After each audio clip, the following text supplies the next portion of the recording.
High protein breakfast అయితే చూపిస్తున్నానండి. అదేనండి కట్టె పొంగలి. అన్ని పప్పులు కలిపేసి కొద్దిగంత బియ్యం వేసేసి చేసుకుంటాం గదా! High protein breakfast full day energy అనమాట. చిన్న పిల్లలకి, పెద్దలకి అందరికీ సూపర్ అనమాట. పప్పులన్నీ తీసుకున్నాను. అలాగే కొద్దిగంత బియ్యం ఇవన్నీ ఒక కప్ అయితే తీసుకున్నాను. కడిగి పెట్టి ఒక అరగంట పాటు పక్కన పెట్టేసుకోవాలి. అరగంట, పావుగంట పక్కన పెట్టేసి ఉడికించుకోవాలి. ఉడికించుకొని తర్వాత మనం ఇవన్నీ సిద్ధం చేసుకోవాలన్నమాట.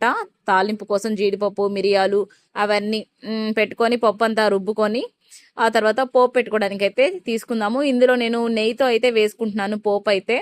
ఒక 4 టేబుల్ స్పూన్లు అయితే నెయ్యి వేసుకోండి. మిరియాలు, ఇంకా అల్లం ముక్కలు, చిన్న చిన్న అల్లం ముక్కలు, జీలకర్ర, జీడిపప్పు మంచి గోల్డెన్ కలర్ వచ్చే వరకు ఫ్రై చేసుకోండి. కొద్దిగంత కరేపాకు, 2 రెబ్బల కరేపాకు ఇవన్నీ మంచిగా ఫ్రై అయిన తర్వాత తీసుకొని మనం రుబ్బి పెట్టుకున్న కట్టె పొంగల్ అయితే వేసేసుకోవాలి. వేసేసుకొని ఒక 5 మినిట్స్ ఉంచేసి సర్వ్ చేసుకోవడమే హాట్‌గా. Like and share, subscribe.